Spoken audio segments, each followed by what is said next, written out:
हम जानने जाएंगे वचन में। लूका 23 का 34 में है पिता इन्हें क्षमा कर, सब निकालेंगे वचन।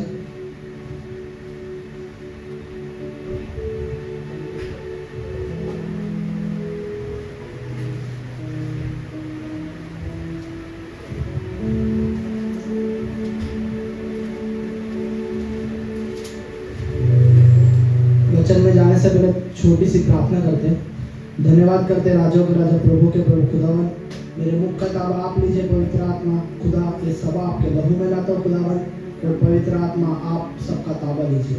और प्रभु ये सभा को मैं आपके हाथों में देता हूँ, ये वचन को भी मैं आपके हाथों में देता हूँ, और ये प्रार्थना यीशु के नाम से आमीन। क्षमा एक बहुत गंभीर वो है, मतलब कोई भी इंसान किसी को जल्दी तक क्षमा नहीं कर पाता है। आज हम यीशु मसीह के कैरेक्टर से देखेंगे उसने कैसे हमें क्षमा किया। तो हम पढ़ेंगे लूका 23 का 34। तब यीशु ने कहा, हे पिता इन्हें क्षमा कर, क्योंकि ये जानते नहीं कि क्या कर रहे हैं। और उन्होंने चिट्ठियां डालकर उसके कपड़े फाड़े। यीशु ने कहा, हे पिता इन्हें क्षमा कर। यीशु ये कैसे कह पाया पता है आपको? क्योंकि वो जानता था कि मैं कहां से आया, क्योंकि वो यहूदियों को बोलता है कि मैं कहां से आया और कहां को जाऊंगा। एक मसीह जब तक लोगों को क्षमा करना नहीं सीखेगा, जब तक वो मसीह की पहचान में नहीं बढ़ पाएगा कि मैं प्रभु में क्या हूँ और मैं प्रभु में कौन हूँ। जब हम ये जान लेंगे ना, तो हमें क्षमा करने के लिए कोई ज्यादा कठिनाई नहीं होगी। और मैं ये क्षमा और प्रभु ने हमें क्षमा कैसे किया, मैं थोड़ा इसमें गंभीर जाना चाहूंगा। लय व्यवस्था 16 का 22 निकालेंगे कि परमेश्वर ने यीशु के द्वारा हमें कैसे क्षमा किया। पढ़िए लय व्यवस्था 16 का 22।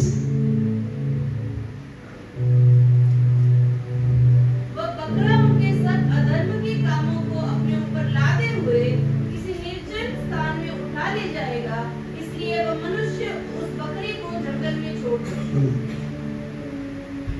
जो बकरा था एक प्रायश्चित का बकरा था।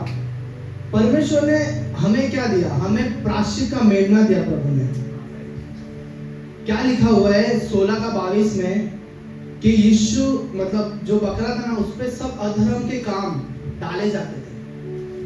यीशु मसीह पे भी अधर्म के काम डाले गए। वो कैसे दर्शाया गया पता है आपको? जब वो क्रूस लेके अपने कंधे पे जा रहा था इस्राएल में, वो हमारे अधर्म के काम थे।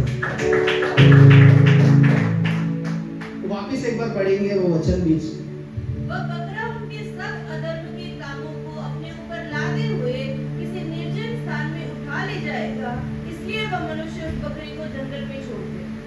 एक स्थान था, निर्जल स्थान। वो स्थान क्या था पता है? वो खोपड़ी का स्थान था।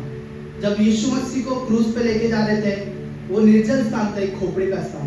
और वो बकरे को ना मनुष्य छोड़ते थे, पर ये जो स्वर्ग में मेमना था उसे परमेश्वर ने हमारे लिए छोड़ दिया। हम कहते हैं कि हमें क्षमा क्यों करना चाहिए। ये वचन की गहराई में जाइए, हमें क्यों क्षमा करना चाहिए लोगों को। क्योंकि परमेश्वर ने हमारे लिए उसे छोड़ दिया, तो हमें क्षमा करने के लिए ज्यादा कठिनाई नहीं होनी चाहिए। जब हम प्रभु के मतलब मसीह में उसकी पहचान में बढ़ेंगे ना, तो हम लोगों को आराम से क्षमा कर सकते हैं। और इसी से हम देखेंगे इब्रानियों का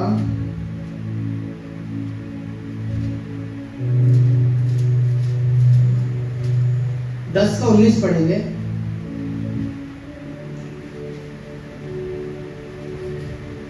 इसलिए हे भाइयों, जब हमें यीशु के लहू के द्वारा उस नए और जीवते मार्ग से पवित्र स्थान में प्रवेश करने का दिया हो गया है, जब हमें क्षमा मिली ना, तो हम वो पवित्र स्थान में प्रवेश कर सकते हैं यीशु मसीह। और ये जीवता मार्ग है, ये जीवता मार्ग हमारा मसीह है, जिसके कारण हम पवित्र स्थान में प्रवेश कर सके। वो हिया हमें यीशु ने दिया, और मैं धन्यवाद करता हूँ प्रभु का। इसलिए है भाइयों, जब हमें यीशु के लहू के द्वारा, और हम जानते हैं कि लहू के द्वारा क्षमा नहीं है। वैसे यीशु मसीह ने जब हमें लहू से क्षमा किया, तो हमें पवित्र स्थान में जाने का हिया हुआ। मैं धन्यवाद करता हूँ छोटे से वचनों के द्वारा। धन्यवाद।